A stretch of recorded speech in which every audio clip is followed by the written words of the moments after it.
Stories presents Buong Tagapagmana Valentine Series 8 Written by Eshang. Boss, wala pa din po talaga kaming balita sa kanya. Ginawa na po namin ng lahat pero wala po talaga. Sabi ng isa sa mga tauhan ni Don Fernan. May katandaan na ang Don na ito pero hindi pa halata sa mukha niya. Mukhang binata pa. Nasa jeans na siguro nila yun. Huwag kayong titigil hanggat hindi nyo nahahanap kung nasan siya. Gawin nyo ang lahat. Kung kinakailangan ay magdagdag pa na maghahanap at ng tauhan na gawin yun. Pabalitaan nyo din sa TV at sabihin 1 bilyon ng pabuya kung sino ang makakapagsabi kung nasan ang aking anak. Sabi ni Don Fernan na wala man lang pag-aalinlangan sa kung anong binibitawan niyang mga salita. Natigilan ang mga tauhan niyang nakarinig sa kanyang sinabi. Hindi makapaniwala ang mga ito. 1 bilyon po, boss? Tanong ng tauhan. Oo, 1 bilyon. At kada linggo ay dadagdagan yun ng 100 milyon. Sagot pa nito. Sige po, boss. Sagot ng mga tauhan. Maging kayo. Kung sino makahanap sa inyo ay may malaking pabuya na matatanggap sa akin. Iba pa ang sweldo nyo. Sabi pa nito. At halos magpantig ang mga tainga ng kanyang mga tauhan dahil sa mga narinig galing sa kanya. Tuwa ang mararamdaman ng mga ito at mas lalong ginanahan sa paghahanap. Sige po, boss. Agad din po naming ipapabalita ang bagay na po na yan para po malaman ng mga tauhan at ibang tao at babalik din po kaagad kami sa paghahanap. Maraming salamat po, boss. Mag-update na lang din po kami kapag may bagong impormasyon kaming nakalap. Sagot ng isang tauhan at napatango-tango naman sa kanya ang kasamahan. That's good to hear. Sana maaga niyong mahanap kung nasan ang aking anak. Sabi ni Don Fernan. We will do our best, sir. Huwag po kayo mag-alala. Pangakong mahanap po natin siya. Sagot naman ito. Tumango lamang si Don Fernan. Bahagyang yumukod muna ang mga tauhan niya sa kanya. Sabay-sabay pa ang galaw ng mga ito. Pagkatapos ay umalis na rin. Tanging si Don Fernan na lamang ang natira sa kanyang opisina. Nagpunta siya sa terrace at doon nag-isip-isip. Mayaman na tao si Don Fernan. Kilala siya ng karamihan. Kilala siya bilang tuso pagdating sa business. Sa sobrang yaman at galing niya sa iba't ibang mga bagay ay may mga taong nais na siyang ipapatay pero hindi pa nagtatagumpay ang mga taong ito dahil magaling ang security na meron siya. Sa sobrang yaman niya ay wala na siyang pakialam kung magkano ang gagastusin niya, kung magkano ang ilalabas niyang pera. Para sa kanya ay barya lamang ang 1 bilyon. Hindi siya nauubusan ng pera kahit na araw-araw pa siyang gumastos. Ganon siya kayaman at walang makakampantay sa yaman niya at sa estado na meron siya. Sa sobrang talino niya din ay hinahangaan siya ng mga kilala at magagaling na tao. Hindi lamang sa Pilipinas kundi maging sa ibang bansa rin. At lahat ng business na meron siya ay legal, kaya nakakahanga talaga. Wala din talagang naghahamon sa kanya ng labanan pagdating sa business. Dahil alam ng mga ito na matatalo lamang sila dahil ito na ang kalaban at huwag mo nang hahamunin pa siya dahil talagang hindi kanya aatrasan. Walang kahit na anong inaatrasan si Don Fernan. Hindi siya nagpapakita ng kahinaan dahil para sa kanya, kahinaan ang magpapatalo sa iyo na siyang magiging lakas naman ng kalaban kapag nakita nila. Kaya hindi yun ginagawa ni Fernan. Pero pagdating sa kanyang mahal sa buhay ay nagiging mahina siya, lalo na sa kanyang anak dahil ito lamang ang nag-iisang anak niya. Matagal na itong nawalay sa kanya at nalaman niya lamang nung nakaraan na hindi niya pala tunay na anak ang kanyang kasama. Kaya naman ay may kung anong kirot at sakit sa kanyang puso at halos magalit siya sa lahat. Pero ang naisip niya lang noon ay ang malaman kung nasaan ang totoong anak at kung sino ito. Flashbacks. Hindi niya pwedeng malaman na hindi ikaw ang tunay niyang anak dahil kapag nalaman niya ay katapusan na nating dalawa. At kapag nangyari din yun ay paniguradong palalayasin din tayong dalawa. At kapag nangyari ang bagay na yun, saan tayo mapupunta ha? Paniguradong sa kalsada at dun tayo tutulog. Isipin mo na lamang kapag nalaman niya anak ang totoo. Mawawala sa atin ang buhay na kung anong meron tayo ngayon. At sigurado kung hindi siya papayag na hindi makaganti sa ating dalawa. Sabi ni Venice, ang asawa ni Don Fernan na hindi niya alam na niloloko lamang siya. Pera lang naman ang habol ni Venice kay Don Fernan. Yaman lamang nito. Wala siyang kahit na anong pagmamahal na nararamdaman. Maging si Don Fernandin dahil kasalang nangyari sa pagitan nilang dalawa ay hindi nila ginusto, kundi ang mga magulang lamang nila dahil sa pag-aakalang nabuntis si Don Fernan si Venice. Pero ang totoo ay ibang lalaki naman ang nakabuntis dito na hanggang ngayon ay hindi pa alam ni Don Fernan. Magaling si Venice sa pagtatago at sa kanyang pagpapanggap.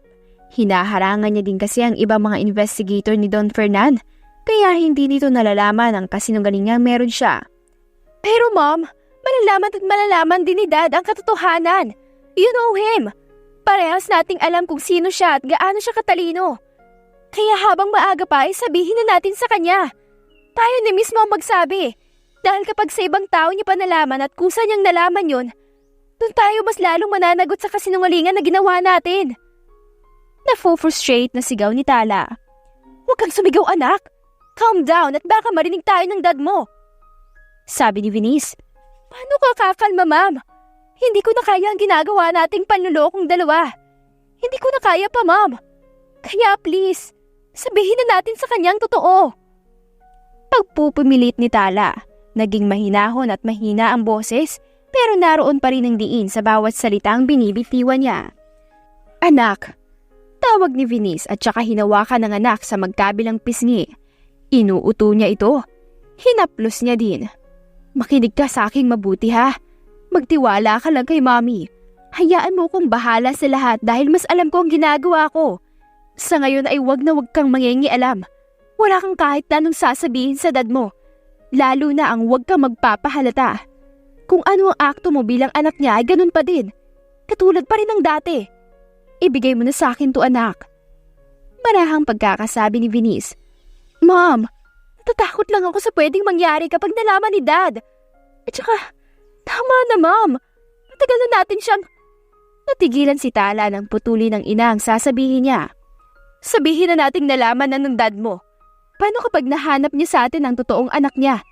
Paano kapag tayong inutusan niya, ha? Saan natin siya hahanapin, anak? Saan natin siya makikita? At saka, matagal na panahon nang nakalipas. Hindi ko na din alam kung nasan talaga ang anak ng dad mo. Wala akong kahit na anong balita sa kanya. At saka, hindi naman nagtataka yung ama mo. Kaya wala tayong problema dun, anak. Sabi ni Venice. Hindi naman nakaimik si Tala ng malalim ang paghinga. Hindi niya alam. Gusto niyang sabihin sa ama ang totoo, pero hindi niya alam kung paano. May pumipigil din sa kanya at maging siya ay natatakot sa mangyayari. Ngunit mas natatakot siya kapag nalaman ito ng kusa.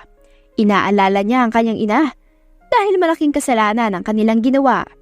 Ang ginawa nito at baka ipapatay pa sila ng kanilang ama.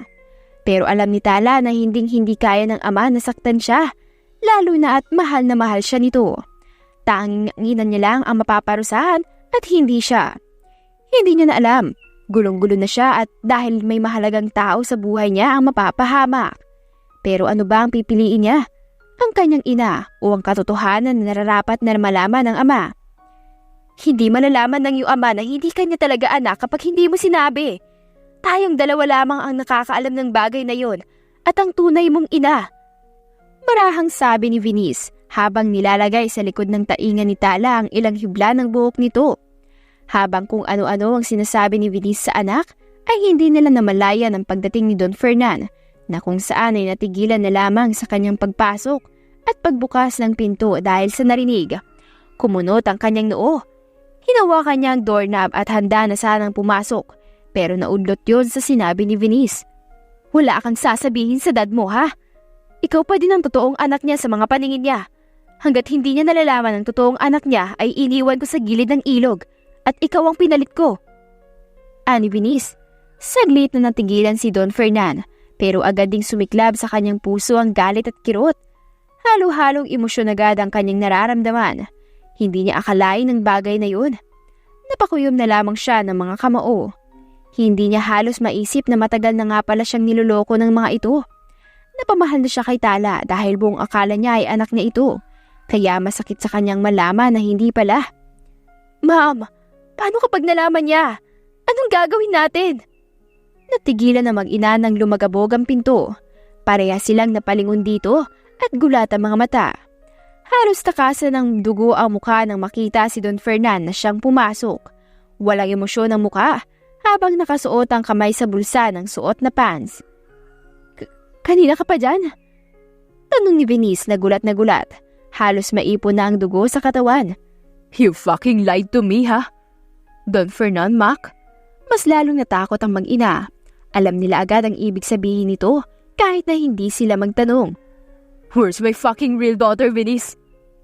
Tanong ni Don Fernan na halos nagliliyab na ang mga mata sa matinding galit.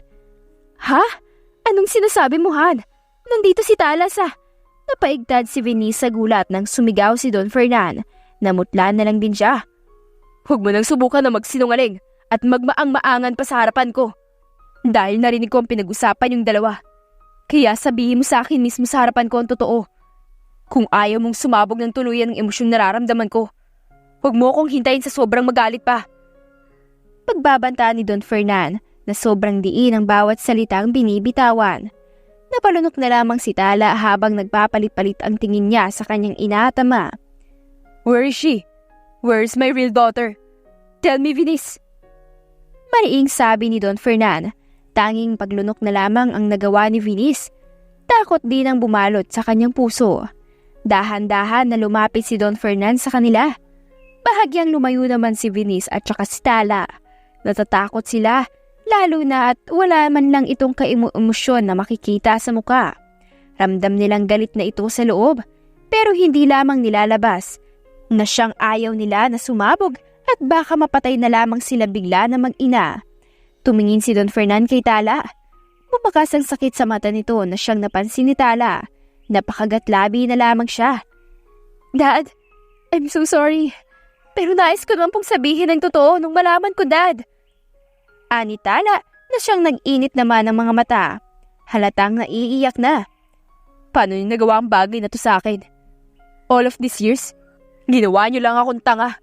Pinaniwala niyo ako sa bagay na walang katotohanan. How could you, Venice? Anong klaseng babae ka? Anong klaseng ina ka? Tanong ni Don Fernan. Hindi ko alam, Fernan, pero kaligayahan, kaligtasan at maayos na buhay ang nais ko sa anak ko. Sagot ni Venice kahit nanginginig na ang boses. Kaya nagawa mo sa akin ang bagay na to? Pinagkaitan mo ko ng totoong pagmamahal at kasiyahan? Ani Don Fernan. I know it's my fault, Fernan. Pero sana maintindihan mo ang bagay na ginawa ko. At saka, wala naman ang totoo. Dahil sa sinabi ni Venice ay hindi niya namalaya na sakal-sakal na pala siya ni Fernan. Habang galit na galit ang muka. Labas na din ang mga ugat sa kamay. Anong karapatan mong sabihin ang bagay na yan, ha? Baka nakakalimutan mo na kaya kayo nandito ay dahil sa akin. Kaya marangya ang buhay niyo. Pero oras na malaman kong hindi maayos ang pamumuhay ng totoong anak ko, ipaparanas ko sa iyo ang pinagdaanan niya. Higit pa sa bagay na yun. Ani Fernan. Dad! Tawag ni Tala. Huwag kang lumapit, Tala, kung ayaw mong pati ikaw ay masaktan ko. At mapatay ko ang iyong ina dahil sa kasinungalingan yung dalawa. Pagbabanta ni Fernan, kaya natigilan si Tala sa akmang paglapit niya. Napatingin siya sa ina na ngayon ay nahihirapan na sa paghinga. Pero yun lamang ang kanyang nagawa. Ang titigan nito dahil takot ang kanyang nararamdaman. Alam niyang kayang-kaya talaga ng kanyang ama na gawin ang sinasabi nito, lalo na at nakita niyang walang kontrol ito. Fernan, nahihirapan ako. Uminga. Putol-putol na pagkakasabi ni Venice. Hindi pa yan ang dadanasin mo kapag nalaman ko ang buong katotohanan at kung anong ginawa mo sa kanya. Baka tuluyan na talaga kitang mapatay, Venice. Kaya umanda ka. Pagbabanta ni Fernan at binitawan si Venice na siyang napapaububo naman. Hindi naman madaluhan ni Tala ang ina.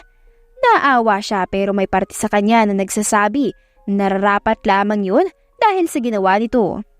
Taas noong tumayo si Don Fernan. Bumalik na naman siya na walang emosyon ang kanyang muka. Tiningnan niya si Talas na napalunok. Pagkatapos ay tumingin siya kay Venice na hawak ang leeg. Kumukuha ng hangin habang nakaupo ito sa may sahig. Tandaan mo, Venice, na kayang-kaya kitang patayin gamit ang mga kamay ko kapag nalaman ko ang totoo. At kapag nalaman ko din kung nasaan ang totoong anak ko at ang ginawa mo sa kanya, binabalaan na kita. Huwag mo ding subukan na tumakas pa dahil mas ilalagay ko lamang sa alanganin ng buhay mo. Ani Fernan at tiningnan niya muna ang dalawa bago siya umalis. Nang tuluyan nang makaalis si Don Fernan ay dinaluhan ni Tala agad ang ina na naghihingalo. Ma'am, anong gagawin natin? Alam kong hindi nagbibiro si Dad. Natatakot ako para sa iyo, Ma'am. Ani Tala. Hindi umimik ang ina sa kanya na nakatitig lamang sa pintuan na pinaglabasan ni Fernan. Maging siya ay hindi niya alam kung ano ang kanyang gagawin. Walang pumapasok sa kanyang isipan. Ni halos hindi nga pumapasok sa kanyang isipan ang mga sinasabi ng anak. Nangihina siya, pero ang totoo ay takot lamang ang kanyang nararamdaman. Samantala, agad namang pinahanap ni Fernan kung nasaan ang kanyang totoong anak. Pinahanap na din ang impormasyon na siyang ginawa ni Venice kung bakit nagkahiwalay silang mag-ama at kung bakit ibang anak ang tinuturing niya ngayon. I'm sorry, daughter, pero pangakong ibibigay ko ang lahat sa'yo. Ibibigay ko ang mundo para lamang makabawi ako. Pangakong hindi ko hahayaan na maging masaya sila, habang ikaw naman ay hindi ko alam kung maayos o masaya ba ang buhay mo. Pero oras na malaman kong kung nasaan ka, anak, babawi ako sa'yo. Sabi ni Fernan sa sarili, kaya ito napahinga ng marahan. Nagpatuloy ang paghahanap ng mga tauhan ni Fernan sa mga bagay na nais niyang malaman. Ang mag-ina man ay hinayaan niyang manatili sa kanyang taanan, pero hindi niya pinapalabas basta ang mga ito. Pinaghigpitan niya ang security na siyang nagbabantay sa buong mansyon at minake sure na hindi makakatakas mula sa kanya ang mga ito hanggat hindi niya pa nahahanap ang kanyang totoong anak. Nagkaroon ng pagbabago sa kanila. Malamig ang pakikitungo ni Fernan sa mag-ina.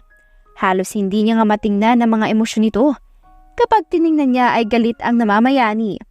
Habang pinipirmahan ni Don Fernan ang mga documents sa kanyang opisina, ay hindi niya namalayan ang pagpasok nila Tala na siyang dahan-dahan sa mga galaw. Naramdaman niya na lamang ang presensya nito na nasa tapat niya. Dad, pagtawag ni Tala sa kanya. Tumigil naman agad si Fernan sa kanyang ginagawa. Agad siyang humarap kay Tala. Sumandal din siya sa kanyang swivel chair. What do you want? Tanong ni Fernan. Gusto po kita makausap tungkol kay Mami. At gusto ko din pong tumulong, Dad. Ani Tala, napatitig si Fernan sa kanya. Iniisip na baka isa to sa plano ng mag-ina. Totoo po ang sinasabi ko, Dad. At wala pong alam si Mami sa bagay na to. Pangakong hindi po ako nagsisinungaling. At totoo po ang sinasabi ko. Gusto ko po talagang tumulong, Dad. Please, Dad. Pagkatiwalaan mo po ako. Pagmamakaawa ni Tala. Tell me everything na alam mo. Ani Fernan. Gumaan kahit papaano ang nararamdaman ni Tala. Kabang-kaba talaga siya. Pero nang marinig sa ama yon ay nagkaroon siya ng lakas ng loob sa pag-asa. Totoo talaga ang kanyang pinapakita at sinasabi. Walang alam ang kanyang ina. Hindi siya kampi sa ina. Ayaw niyang madagdagan pa ang kasalanan nila, kaya nais niyang itama ang iba kahit papaano. Nakwento po sa akin ni Ma'am na ang totoong Tala daw po ay may birthmark sa leeg na butterfly. Matingkad daw po ang birthmark na yun, Dad. Iyon po ang palatandaan sa kanya. Isa pa po ay ang kanya din pong kakaibang parang tattoo sa kanang braso. Hindi ko po alam ang tawag doon. Pero ang totoong lakson daw po ang may ganon at halos lahat ng lakson ay may ganon. Ani Tala. Natigilan si Fernan. Hindi niya agad naisip ang bagay na yon. Napatingin siya sa leeg ni Tala at sa braso pero wala. Ni hindi pumasok sa isipan niya yun. Gusto niyang murahin ang sarili dahil sa katangahan. Hindi niya man lang agad inusisa kung meron ang anak ng ganon, lalo na ng hugis puso sa braso. Ang bawat bagong lakson na pinapanganak ay mayroon noon na siyang tanda bilang lakson. Nasa kanilang lahi na ang bagay na yun. At ang birthmark na butterfly na sinasabi naman ito ay meron din ang mga lakson pero bihira lamang ang meron ito. Sabi po ni Ma'am, nakita niya daw po kung sino ang nakakuha kay Tala. Mag-asawang magsasaka daw po yun. At kung hindi po ako nagkakamali ng pagkakatanda, mag-asawang terning daw po kung tawagin ng dalawa. At sa probinsya daw po nakatira. Doon niyo po kami pinagpalit. Nung nasa probinsya pa daw po kayo. Baka po, kapag nalaman niyo ang mag-asawang yun ay baka na sa kanila pa po. Sabi ni Tala. Helene Tala Jean. Iyon ang pangalan ni Tala at iyon ang kanyang palayaw. At ang pangalan na yun dapat ay para sa totoong anak ni Don Fernan, pero siya na ang umangkin. Kaya tala dahil nagsisimbolo ng liwanag sa mga lakson, dahil nung nanganak ang babaeng mahal ni Don Fernan ay swerte para sa pamilyang lakson nito. Buong akala ni Fernan ay namatay na talaga ang kanilang anak nang ipinanganak ng babaeng minamahal niya. Hindi niya akalain na buhay ito at doon pinagpalit ni Venice na mabuntis niya daw kuno. I'm so sorry, Dad. Alam kong masakit po sa inyo at alam ko pong hindi niyo kami mapapatawad ni Ma'am. Lalo na po siya dahil napakalaking kasalanan po ang kanyang ginawa. Pero gusto ko pong malaman mo, Dad, na willing po akong tumulong. Handa po akong traidorin si Ma'am para sa inyo dahil mas ramdam ko po ang totoong pagmamahal sa inyo kesa sa kanya. At alam ko po, Dad, na may nalalaman po si Ma'am kung nasan talaga si Tala. Ani Tala? Napatango-tango si Don Fernan. Pangahawakan ko ang sinabi mo, Tala. At ang pangalan na yan ay sayo na. Nais ko na lang na malaman at makita kung nasan siya. Para naman may magawa ko at makabawi na sa kanya sa lahat ng pagkukulang ko. Ani Don Fernan. Tutulong po ako, Dad. Huwag po kayo mag-alala. Ani Tala. Casual ang pag-uusap ng mag-ama. Sinabi ni Tala ang lahat ng kanyang mga nalalaman. Nakikinig naman si Don Fernan sa kanya ng mabuti. Nagpatuloy ang lihim na pagtutulungan ni Don Fernan at saka ni Tala. Wala man lang kaalam-alam si Venice sa bagay na yun na siyang may ginagawang kakaiba rin sa sinasabi pa ng anak at sinasabi naman ni Tala sa ama. Mahal ni Tala ang kanyang ina at naiintindihan niya ang punto nito kung bakit nagawa nito ang bagay na hindi naman dapat. Pero ang hindi niya maintindihan ay kung bakit nagpapatuloy pa din ang ina hanggang ngayon kahit na maling-mali na talaga. Dinadagdagan lamang nito ang kasalanan sa ama na siyang hindi maatim ni Tala kaya kahit papaano ay ginagawa niya ang best niya. Hindi niya kayang makita na ang ama ang nasasaktan at nahihirapan dahil kita niya kung paano nito naging mabuting ama sa kanya. Trinato siya nito hanggang ngayon na tama kahit na hindi siya nito ang tunay na anak. Bumalik ang dating meron sa kanila ng kanyang ama na siyang plano nila. End of flashbacks. Luna! Sigaw ni Greg kay Luna nang makita niya ang babaeng mahal sa garden nila. Inaasikaso na naman ang mga paboritong bulaklak. Napalingon agad si Luna sa kanya gamit ang matang inosente. Napakurap pa nga ito. Parang tumigil naman ang mundo ni Greg nang makita si Luna. Gandang-ganda siya lalo kay Luna nang makita ang mukha nito. Nakangiti si Luna sa kanya habang may bulaklak sa kanyang tainga. Diyos ko, Lord. Bakit niyo ba ako binigyan ng isang babaeng parang Diyosa? Grabe naman, Lord. Kulang na lang mahimatay na ako dahil sa ganda niya. Ani Greg sa kanyang sarili. Baliw na talaga siya kay Luna simula nang makilala niya ito ay halos kay Luna na umikot ang mundo niya. Idagdag pa ang magmahalan silang dalawa at magkaroon ng anak. Kasal silang dalawa ni Luna.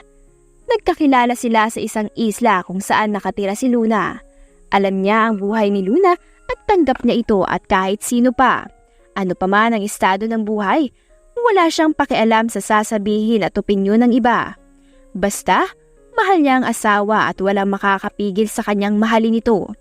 Nalaman din niya ang mga pinagdaanan ni Luna, kaya nangako siya sa kanyang sarili na hinding-hindi niya sasaktan ito kahit na ano man ang mangyari. Nangako siyang hindi niya hahayaan na maghirap pa ito kagaya ng mga naranasan nito noon. Nangako siyang ibibigay niya ang puso niya at ang buong mundo. Kaya niyang gawin ang lahat para kay Luna. Kahit na maubos siya ay wala pa din siyang pakialam. Basta ay mapasaya lamang niya si Luna. Nakatulala ka na naman sa akin. Masyado ka na namang in love Kalmahan mo. Muntik ka na maging statue. Biro ni Luna sa kanya na dinilaan siya. Isa sa nakakatuwa kay Luna ay ang pagiging mapangasar nito. Masayahin at ang pagiging jolly. Laging good vibes. Kapag seryoso na ang usapan, ay matatawa ka na lamang kapag sisingit siya at galing mag-aasar. Napakamot na lamang si Greg sa kanyang ulo at saka siya lumapit kay Luna. Humawak agad siya sa bewang nito. Ang ganda-ganda talaga ng mahal ko. Ay, in love na naman talaga ako. Araw-araw akong nahuhulog sa'yo. Ani Greg, pabirong umirap si Luna. Hoy, hindi mo ako madadaan sa ganyan Di ka makakais sa mamayang gabi. Magtiis ka muna. Alagaan mo muna ang anak natin. Walang prenong pagkakasabi ni Luna para mapahalakhak si Greg. Mahal naman, wala naman ako sinasabi ah. Baka ikaw ang gusto mo dahil miss mo na ako. Matagal na tayong hindi. Napatigil na lamang si Greg. Ang bibig mo nga, Gregorio. Abay ayos-ayos ah. Ni Luna na namumula ang mga pisngi. Naisip niya na naman kasi ang kababalaghan na ginagawa nila ni Greg kung saan saang sulok ng kanilang tahanan. Hala mahal, namumula ka. Naiisip mo na naman siguro no. Huwag na kasi mahiya. Pwede naman kasing sabihin ng totoo kung ano talaga ang gusto. Pagbibigyan naman eh. Ani Greg nang umisi. Inaasar niya lamang ito. Kinurot siya ni Luna sa tagiliran pero hindi man lang nasaktan si Greg na napaigtad lamang at natutuwa pa. Ikaw talagang lalaki ka. Kung ano-ano talagang lumalabas din sa bibig mo. Tara na nga lang, tatamaan ka talaga sa akin kapag narinig ka ng anak natin at may ibang salitang alam na naman. Ani Luna. Baby naman, wala naman akong bad na sinasabi eh. Ani Greg. Napaayos na lamang si Luna sa kanyang pagkakatayo. Inihipan niya ng marahan ng ilang hibla ng kanyang buhok. Ay, basta, umayos ka Greg. At baka talaga di kita pagbibigyan lalo. Ani Luna. Saka dinikit ang bibig sa tainga ni Greg na siyang nakiliti. Pero mamaya ka talaga sa aking gabi. Kapag gusto ko talaga. Ani Luna sa nakakaakit na boses. Naistatwa si Greg lalo na at kakaiba pa ang daloy ng daliri ni Luna sa kanyang balikat. At habang papalayo ay nagkagatlabi pa sa kanyang harapan. Hindi nakakilo si Greg. Natutulala na lamang siya. Tinamaan na naman ang epekto ni Luna sa kanya. Talaga nga namang sinusubukan ako ng kalangitan. Jesus, hindi naman ako makakapagpigil ng sarili mamaya. Baka masira na naman ang mga gamit. Ni Greg, saka napailing. Pero maya-maya ay napangisi na lamang at saka siya na-excite. Malakas talagang epekto ni Luna sa kanya kahit wala namang ginagawa sa kanya. Kayang-kayang bumuhay nito ng kung ano man meron sa katawan niya kahit natingnan lamang siya nito. Sumunod na din naman si Greg kay Luna pagkatapos. Naabutan niya si Luna na naghahanda ng lulutuin nito. Naka-apron si Luna habang nakatali ang buhok nito pataas. At kahit na halatang hindi inaayos ang pagkakatali ng buhok, sobrang ganda pa din talaga ng babaeng mahal niya. Lalo na at sobrang natural pa ng pagmumukha nito. Hindi na kailangan mag-makeup para mas lalong maging maganda dahil sobrang ganda na kahit na wala pa itong makeup. Tapos ang mukha pa nito ay sobrang inosente. Talagang Diyosa din kung tawagin ng ibang tao. Kakaiba talaga ang gandang taglay nito na siyang hindi siguro mapapantayan ng kahit na sinong babae pa man. Kaya swerte talaga si Greg na siya ang lalaking minahal ni Luna sa dami din ng lalaking nagnanais dito. Hindi naman kasi maiiwasan dyan na may humanga o kaya naman ay magkagusto kay Luna.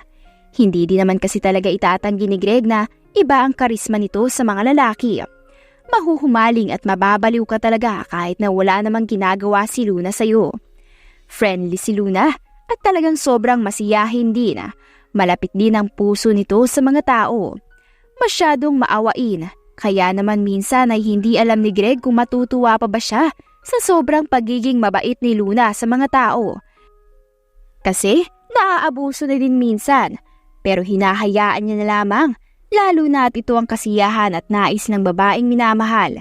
Suportado niya na lamang ito sa mga bagay na nais nito. Kung saan masaya si Luna ay doon din siya.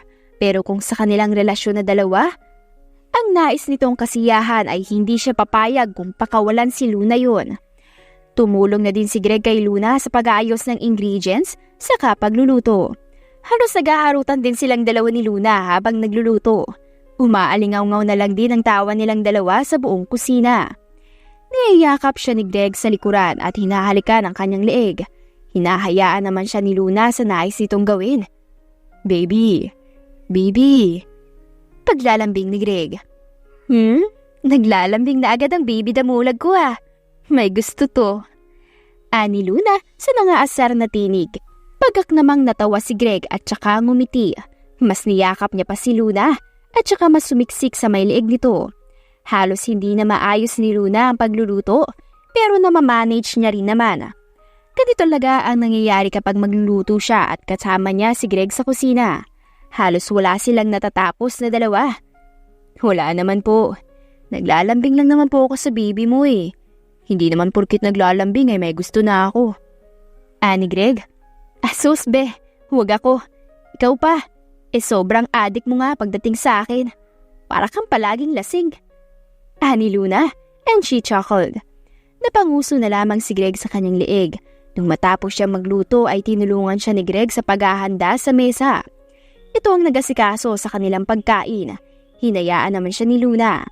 Habang nilalagyan ni Greg si Luna ng kanin at saka adobong ulam sa plato ay nakatitig si Luna sa kanya habang nakangiti. Naroon ang paghanga at pagmamahal. In love ka na naman sa akin, Bea. Grabe ka na talaga. Puna ni Greg. Napairap si Luna dahil sa sinabi nito. Masyado ka namang mayabang, ante. Ikaw nga tong patay na patay sa akin dyan eh. Akala mo mamamatay kapag nawala lamang ako saglit sa tabi mo. Pangaasar ni Luna. Napahalakhak si Greg at saka umupo sa tabi niya matapos nang malagyan ng pagkain ng plato. Humarap muna siya kay Luna nang nakangiti.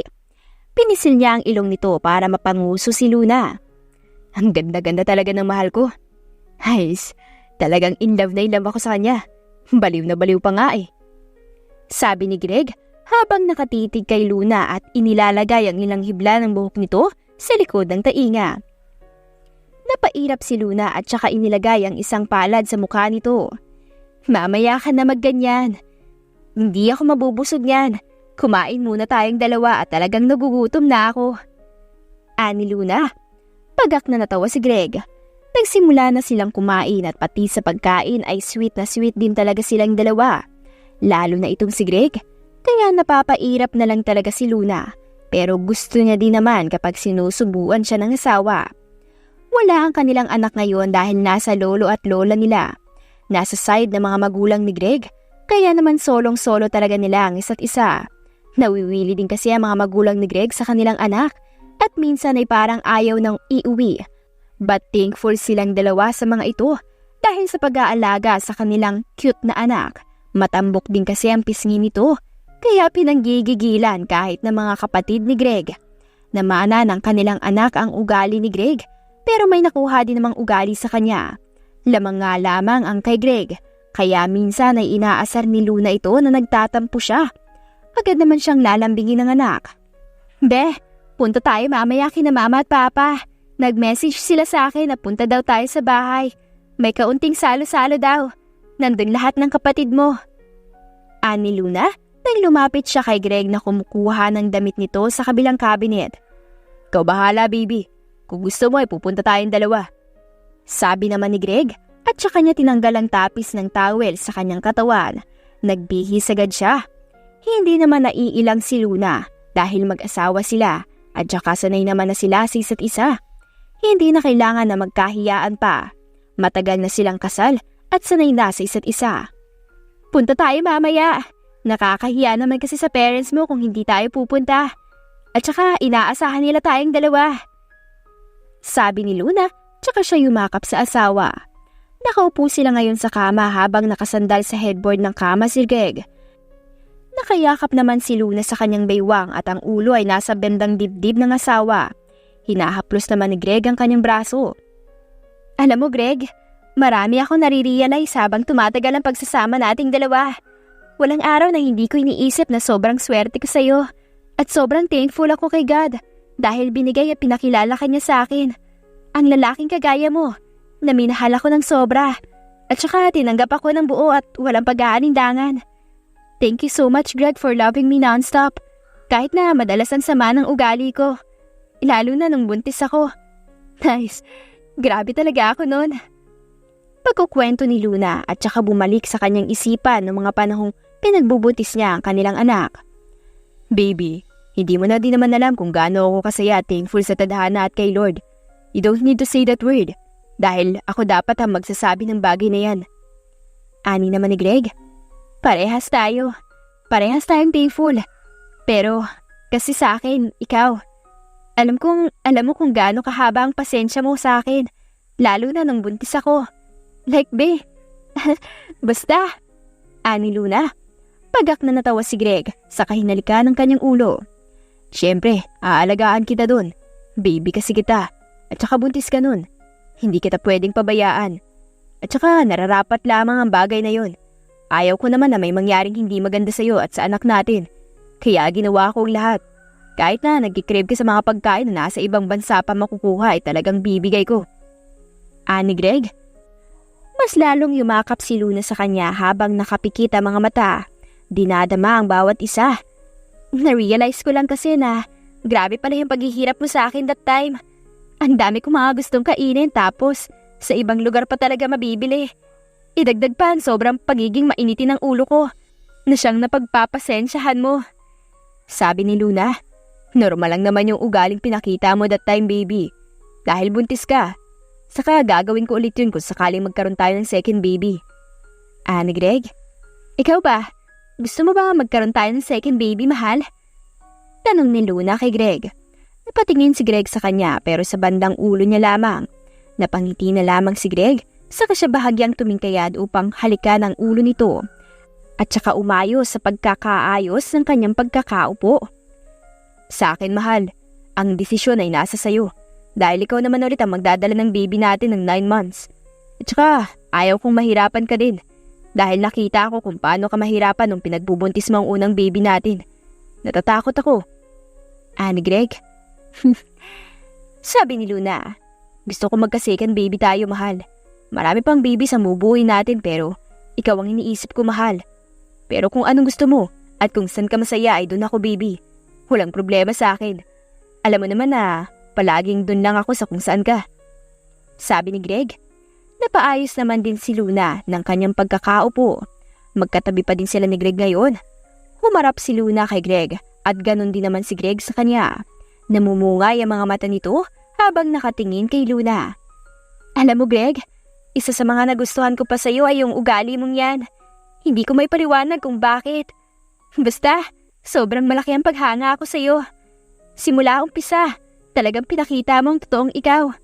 Hindi ka nagpanggap. Hindi ka nahiyang malaman ko kung sino ka talaga at kung anong ugali ang meron ka. Nararamdaman ko naman pati. Kaya nasasabi ko to. Ani Luna, sa kanya hinawakan sa magkabilang pisngi si Greg na hinawakan ng kamay niya na nasa pisngi nito. Marahang hinahaplos. Pagdating sa'yo, Luna, ay talagang nag-iiba ako. Lumalabas talaga ang ugaling meron ako dahil ganun ako komportable sa'yo. Gusto ko din kasing malaman mo kung anong klaseng lalaki ang meron ako para hindi ka magsisisi. Ani Greg? Greg, I love you so much. Mahal na mahal kita at gagawin ko ang lahat para mapasaya ka at mapanatag ang pagiging mag-asawa natin. Alam kong may misunderstanding tayo minsan pero palagi naman nating naayos agad kasi gusto nating hindi magtatagal yung tampuhan natin. O kaya naman yung away nating dalawa. Thank you so much for everything. Una pa lang naging malawak ng pag-iisip natin bago pa tayo pumasok sa isang relasyon. Nakakatuwa na first natin ng isa't isa at tayo din ang naging mag-asawa ngayon. Talagang totoo ang unang pag-ibig. Ani Luna, sa madamdami na tono, napangiti na lamang si Greg. I love you more, Luna. Kagaya ng buwan ay ikaw din ang nagbibigay ng liwanag sa madilim kong buhay. Hindi lang madilim at itim ang dulot ng buwan. Ikaw ang nagpatunay na kayang-kaya din itong magbigay ng kulay sa buhay ng isang tao na siyang ginawa mo sa boring kong buhay. Sabi ni Greg. Napangiti sila sa isa't isa. Hinahalikan naman ni Greg ang kamay niyang nananatili sa pisngi nito. Nakapikit ang mga mata ni Greg. Tinadama ang malambot na kamay ni Luna. Hanggang sa namalayan na lamang nilang nagdampi na ang kanilang mga labi hanggang sa unti-unti nang naging mapusok at nauwi sa kanilang pagtatalik na siyang may halong pagmamahal. Nung kinagabihan ay nagising sila. Masakit ang katawan ni Luna, maging ang gitnang parte ng kanyang katawan. Medyo nahihirapan siyang tumayo, pero nakayanan niya naman din kahit papaano. Masyado ata silang napasobra ni Greg sa ginawa nila kanina. Mahal, pwede naman tayong hindi tumuloy kung hindi mo talaga kaya. Huwag na nating pilitin. Ani Greg, bihis na silang dalawa parehas. Naka-formal na ang suot. Ayos na. Pag-alis na lamang ang gagawin. Hindi na. Saka kaya ko naman. Kaya ko pa naman maglakad. Hindi naman kagaya nung una. Medyo nakirot lang pero kayang-kaya namang i-handle. Sabi ni Luna. Are you sure, mahal? Paniniguradong tanong nito. Oo nga. Don't worry about me, okay? Ani Luna. Basta magsabi ka sa akin, mahal kapag hindi mo na talaga kaya. Ani Greg. Oo naman. Huwag ka mag-alala. Ako naman mismo ang hihinto kapag hindi na carry. Ani Luna. Napatango na lamang si Greg. Nang matapos na talagang silang dalawa ay sumakay na sila sa sasakyan. May sarili silang driver, kaya naman nasa backseat sila. Nakasandal si Luna kay Greg habang hinahaplos ni Greg ang kanyang braso pataas. Nang makarating sila sa mansyon ng mga Valentine, ay inalalayan ni Greg ang asawang si Luna sa pagbaba ng sasakyan. Humawak siya sa bewang nito. Pinagbuksan naman sila ng mga guard na nagbabantay sa malaking gate. Bumati ang mga ito sa kanila na kanila din namang binati pabalik. Pagdating nila sa loob, ay nakita nila ang mga ito na nasa sala lahat. Mga nagtatawanan dahil pala sa anak nilang sobrang daldal na naman. Nasa gitna ito ng kanyang lolo at lola at may kinukwento na kung ano. Di kapag nagka-baby sister ka o brother, hindi na ikaw ang baby dahil may bago na kayong baby. Ani Lester habang nakangiti. Tumingin naman si Katkat sa direksyon ni Lester. Ayos lang po sa akin, tito. At saka, hindi naman po ako baby I'm big girl naman na po ngayon. Ani Katkat at saka ngumuso. Hanggang napansin niya ang kanyang mga magulang na nakatayo sa isang gilid. Mami! Daddy! Sigaw ni Katkat para makuha niya ang atensyon ng lahat. Agad din naman itong bumaba sa sofa ng mabilis. Careful, baby! Ani Mrs. Valentine. Pero hindi nakinig si Katkat dahil sa sobrang excitement sa kanyang mga magulang. Agad siyang binuhat ni Greg. Hinalikan naman siya ni Katkat sa may pisngi na may tunog pa. Hito, mami! Kiss! Ani Katkat para lumapit si Luna at saka niya inilapat ang kanyang pisngi kay Katkat. Hinalikan siya nito with sounds din. I miss you so much po! Sabi ni Katkat at naglambing sa leeg ng ama na ngumiti at bahagyang ginulo ang kanyang buhok. We miss you too, baby. Mukhang enjoy na enjoy ka naman dito kala lola at lolo mo Spoiled ka na naman. Puna ni Greg at pagak na natawa. Napanguso si Katkat. Sila naman po yung nag-spoil sa akin Tsaka, bay ko lang daw po lahat ng gusto ko. Ani Katkat, pagak na natawa ang iba. Pilosopo din talaga yung anak minsan. Ani Lester. Well, kanino pa ba magbamana kundi sa ina? Ani Greg. Napataas ang isang kilay ni Luna dahil sa kanyang narinig. Oo naman talagang sa akin pa. Di nice. Ni Luna na nagpahalakhak naman dito. Nagmano muna si Luna sa mga magulang ni Greg. Hinalikan naman ni Greg ang ina sa pisngi at pagkatapos ay umupo na sa bakanting sofa. Nakaupo ang iba sa ibaba. Gutom na ba kayo? Nang makakain na tayo. Sabi ni Mrs. Valentine. Hindi pa naman po. Pwede naman po mamaya na. Sabi naman ni Luna. Tumango naman si Mrs. Valentine. Nakaupo si Katkat sa mga hita ng kanyang ama habang katabi nila si Luna. Ano na naman pinagsasabi at kwento ng batang makulit na to sa inyo, ma'am, dad? Tanong ni Greg. Daddy, hindi naman po ako makulit Hangal agad ni Katkat at saka ito ngumuso. Kinurot naman ni Luna ng bahagya ang ilong ng anak. We, talaga ba? Sobrang kulit mo nga daw Ani Luna. Umangat ang isang kilay ni Katkat dahil sa narinig. Ang story maker mo, mama. Kahit hindi naman. Ikaw kaya makulit kay daddy. Ganti naman ni Katkat para pagak na matawa ang ibang mga kasama nila. Aba nga naman kung bata ka. Ani Luna. Dinilaan siya ni Katkat. Ito namang si Luna ay akmang kukuruti ng pabiru si Katkat nang mabilis itong yumakap sa ama na siyang ipinagtanggol naman. Sus, pa-baby. Di naman ikaw ang baby. Napaka mo talagang bata ka. Ani Luna. Sus din, mama. Ako kaya baby ni daddy. Hindi ka na niya baby kasi malaki ka na. Baby damulag ka na Ani Katkat sa nangaasar na boses para mapahalakak naman ang mga ito. Greg, yung anak mo yan Pagsabihan mo. Diyos kong bata. Para ako nai-stress sa mga pinagsasabi niya. Ani Luna na napahawak na lamang sa ilong. Napapatawa na lamang si Greg habang hinahaplos ang buhok ni Katkat. Nakasandal ito sa kanyang dibdib at nang nangaasar sa ina na ngayon ay nakasimangot dahil wala siyang kakampi. No, Daddy! Ako dapat ang kampihan mo. Magtatampo ko. Ani Katkat para samaan siya ng tingin ni Luna pero ngumiti lamang ito. Di magsama kayo ng daddy mo. Total naman masyado kang sip-sip sa papa mo eh. Diba? Diba? Sus talagang batang to. Pa-baby? Ani Luna? Di ka lang binibaby mama eh. Ani Katkat? O sige na, ikaw ng baby. Hindi na ako papalag sa'yo. Total naman at independent woman naman na ako. Ani Luna? Talagang mag-ina naman talaga oh. Magkaugali. Ani ni Brennan? Siyempre po tito, magnanay kami. Ani Luna? Para matawa ang mga katabi ni Brennan. Paglaki ng batang to, talagang mas lalong sasakit ang mga ulo natin sa kanya. Kita niyo naman kung paano sumagot ngayon pa lang. Paano pa kaya sa susunod? Ani Brennan? Well, sanay naman tayo sa ugaling meron siya. Pero paano pa kaya sa magiging karelasyon niya? Talagang hindi lamang sasakit ang ulo sa kanya dahil sa pagiging makulit at matalas ang bibig.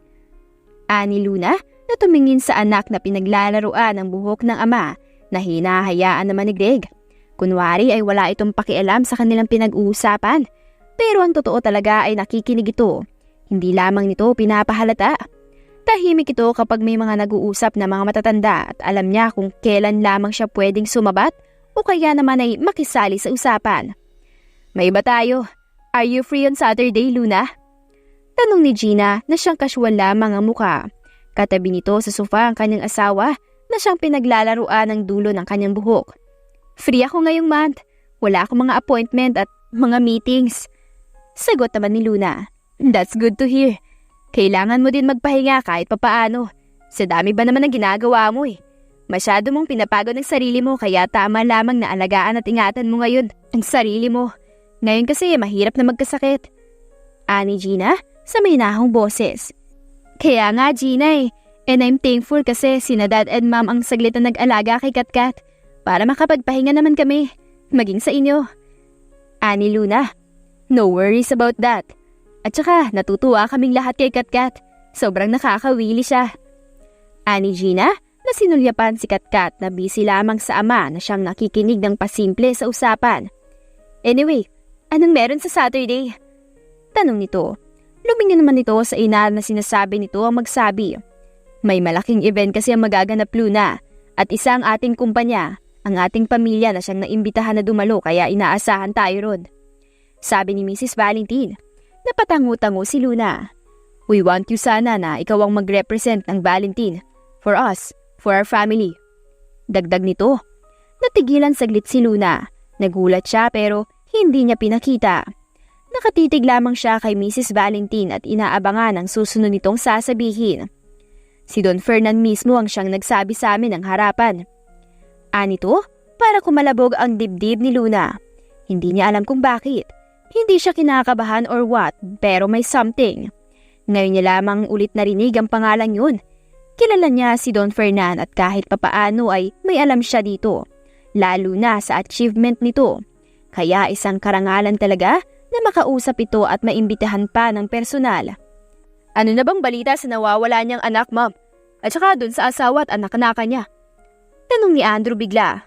Well, ang huli kong nalaman ay may lead na daw kung nasaan ang totoong anak niya at kung sino daw ito.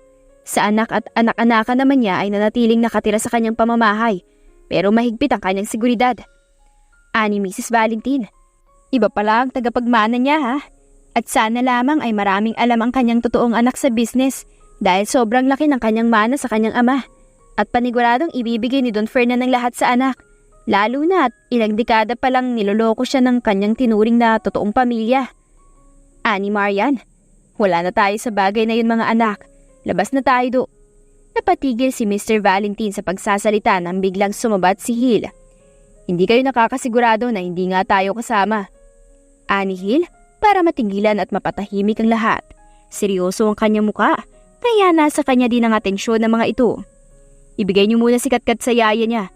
May mahalaga kayong kailangan malaman. Ani Hill. Sinunod naman agad nila ang sinabi ni Hill. Ayaw pa bumitaw halos ni Katkat sa ama, pero sa huli ay sumama din naman ito sa yaya. Sinundan nila si Katkat ng tingin na malungkot na kumakaway sa kanila. At nang mawala na ito, ay doon na muling nagsalita si Hill. May alam ako, at kailangan ko munang malaman kung totoo nga. Ani Hill at saka tumayo. Naglakad siya palapit sa direksyon ni Luna na siyang pinagtataka nila pero nanatiling seryoso sa muka. Nakatitig si Luna sa kanya na bakas ang pagtataka sa loob. Maging si Greg ay nakatitig din pero walang ginagawa. Hinayaan niya lamang ang kapatid. Bakit? Ani Luna. Hinawi ni Hill ang ilang hibla ng buhok na nagtatakip sa kanyang lieg ni Luna. At doon ay nakita ni Hill ng malapitan ng isang butterfly birthmark. At pagkatapos ay bumaba sa bandang braso nito. Kung saan ay meron din doon na siyang hinahanap ni Don Fernan. Kagayang-kagaya sa sinasabi nito na base sa nalaman niya. Umayos ng pagkakatayo si Hill. Napahinga siya ng marahan and he licked his lower lip. Still, seryoso ang mukha niya. Yung mga birthmark na nasa bandang leeg at braso ni Luna. Kagayang-kagaya sa sinasabi ni Don Fernan. And I'm thinking kung si Luna ba ang nawawalang anak ni Don Fernan. Hindi ba sinabi mo noon, Luna, na bago mamatay ang mga magulang mo ay inamin nilang ampun ka lamang at napulot ka nila sa isang ilog? Tanong ni Hill. Oo. Mahinang sagot niya. Nagiging iba na ang paghinga niya maging ang nararamdaman kaya lumapit si Greg sa kanya nang mapansin ang bagay na yon. Based on my investigation and unexpected na nalaman, ganun ang sinasabing nangyari sa anak ni Don Fernan na kung saan ay pinagpalit ng asawa niya ngayon ang anak nito. At ang unang anak sa totoong mahal niyang pinaghahanap niya ngayon. At yun daw ang inilagay sa tabing ilog. At ang mga magulang mo mismo, Luna. Tumigil si Hill sa pagsasalita. Nakatingin kay Luna ng seryoso at ganon din si Luna. Na sinasabi niyang siya ang kumupkom sa totoong anak ni Don Fernan. At yan ang bagay na kailangan nating malaman kung totoo. Ani pa nito, hindi nakaimik si Luna na siyang pagsinghap ang nagawa dahil sa hindi niya inaasahan na malalaman. May kung ano sa kanya at parang sinasabi na totoo ang sinasabi ni Hill. Nagkaroon siya ng pag-asa sa puso at konklusyon sa kanyang isipan at gusto niyang makonfirm talaga ang katotohanan bago siya gumawa ng hakbang. Calm down, baby. Bulong ni Greg kay Luna at saka pinipisil ang kamay nito para pakalmahin. Ilang beses ang ginagawang pagsinghap ni Luna. Napatulala na lamang din siya sa kung saan. Nalaman ko din ang bagay na yan. At naunahan na ako ni Hill na magsabi. Kaya gusto kong si Luna ang siyang mag-represent ng Valentine. Kailangan mong ipakita ang birthmark mo. Ani Gina. Kung ganon, we need to be prepared. At kailangan magkaroon tayo ng plano. I'm ready. There's something inside me. Ayaw ko nang patagalin pa. Lalo na at alam niyong sabik na ako malaman ang totoong mga magulang ko. Ani Luna. Napatango-tango naman ang mga ito. Pinag-usapan na nila ang kanilang gagawin at ang plano matapos na maging kalmado ang lahat. Okay na okay si Luna sa kanilang gagawin at game talaga ito. Walang alinlangan sa kanya kaya walang naging problema. All goods. Hinihintay na lamang nila ang Sabado. At nang sumapit na nga ang araw na ito ay hinanda nila ang kanilang mga sarili lalo na si Luna. Napahinga ng malalim si Luna habang nakatingin siya sa malaking salamin. Nakasuot siya ng isang dress na kumikinang-kinang. Ginto ito at medyo mabigat ng kaunti, pero nakakaya na naman ni Luna. Marami din ang alahas sa kanyang katawan, sa tainga, mga daliri, sa leeg at saka sa pulso. Mas lalong nagpakinang sa kanya ang mga palamuti na ito.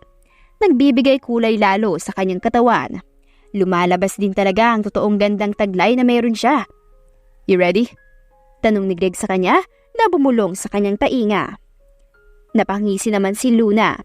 Nawala lahat ng nararamdaman niyang kaba dahil doon. Handang-handa na siya. Hinawakan siya ni Greg sa baywang habang palabas sila. Maging sa pagsakay ng sasakyan ay inalalayan siya nito. Naka-formal attire ito at may mga kasama din silang mga tauhan para masigurado at magiging maayos ang pagpunta nila sa event. Nauna na ang mga kapatid at magulang ni Greg habang pinahabilin muna nila ang kanilang anak sa pinagkakatiwalaan nila. Sa headquarters nila, maraming nakasunod na mga sasakyan sa kanila kung saan laman ang mga tagapagbantay. Walang imika ng dalawa sa loob ng sasakyan hanggang sa makarating sila sa venue.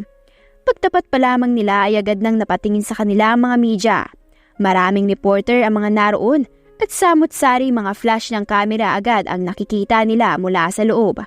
Expect naman nila ang bagay na yun, pero hindi nila akalain na ganun pala karami. Let's go, baby!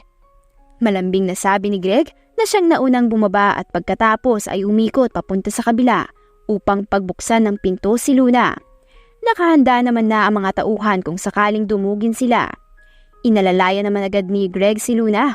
Hinawakan niya ang kamay nito kasabay ng sunod-sunod na pag-flash ng mga kamera sa kanila. Wow! Ang ganda naman niya! She's Luna, right? Grabe! Mas maganda talaga siya sa personal.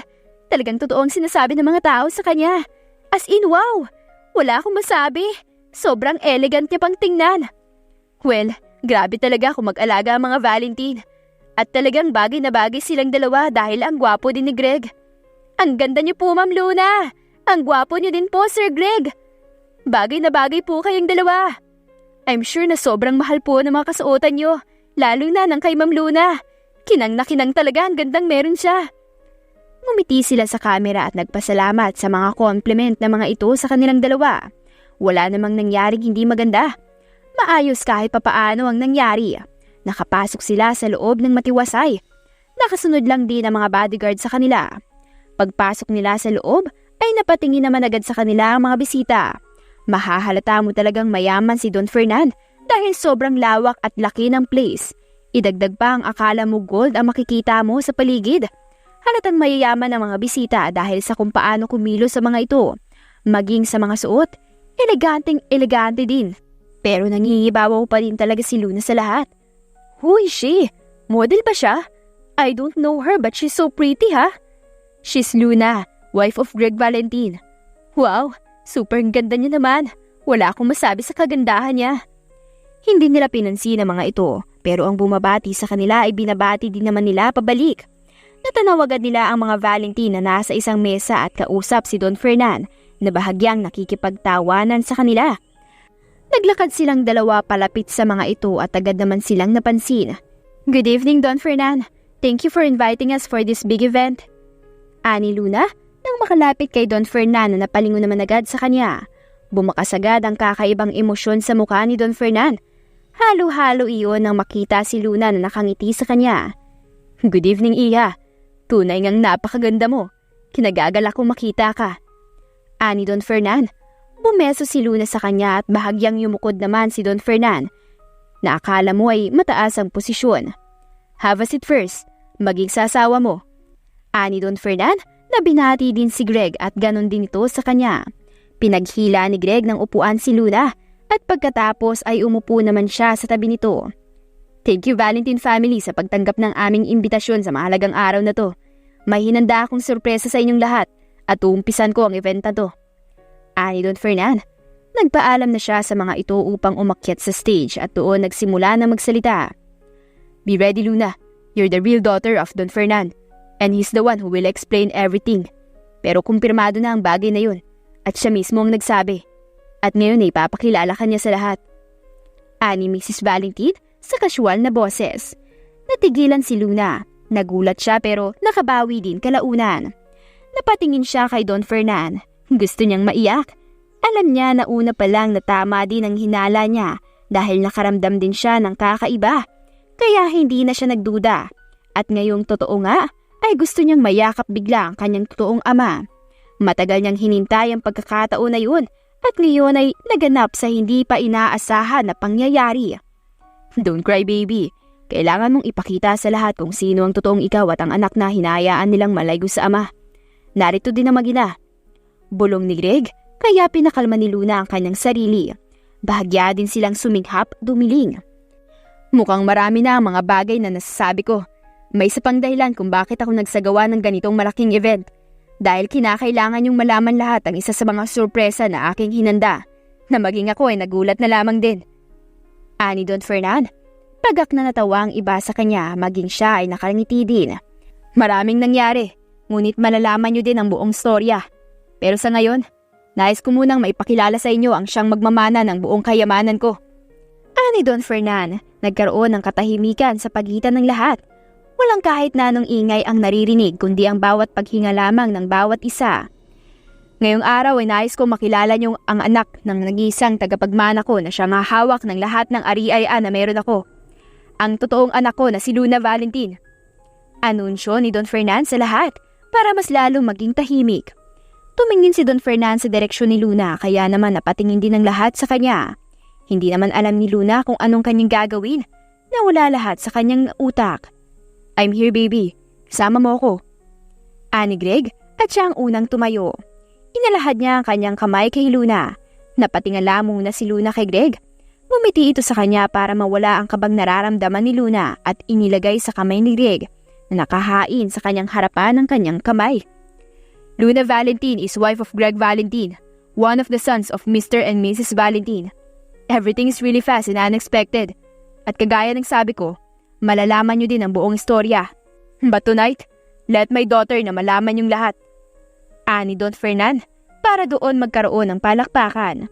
Ang mga mata ng lahat ay nakay Luna lamang habang paakyat ito ng hagdan kasama si Greg na inaalalayan siya. Anak siya ni Don Fernan? Wait lang ah, nakakalito. Naguguluhan ako. Mukhang may isang pangyayari tayong hindi nalalaman kay Don Fernan. Revelation ang nangyayaring ito at talagang kakalat sa lahat, sa buong media. Well, yan ang inaasahan ko. Alam kong marami nang nagtataka at marami nang katanungan ng lahat sa nangyayari. Alam kong magpapaliwanag din naman si Don Fernan niyan. Matalino siya at kayang-kaya niyang i-handle ang ganong issue. Bulungan at kung ano-anong sinasabi ng ibang tao. Thank you so much, Luna. Ani Don Fernan na nagpipigil na ng emosyon. Dad, tawag ni Luna sa ama at saka niyakap ito kasabay ng pagpatak ng luha na agad niyang pinunasan. Sa yakap ng mag-ama ay kakaiba ang nararamdaman nilang parehas. Para bang nahanap nila ang tahanan na kanilang hinahangad. At sa tagal ng panahon ay nayakap na talaga ni Luna ang kanyang totoong ama. At nais siyang malaman ng lahat. Ipapaliwanag ko ang lahat anak. Pero ngayon, gusto kong ipakita ko muna sa kanila ang isang tagapagmana. Ani Don Fernan. Thank you Dad. I love you. Hindi ako galit. Ani Luna. Ngumiti si Don Fernan. Hinalikan niya sa noo si Luna. I love you too anak. Babawi ang papa. Ani Don Fernan.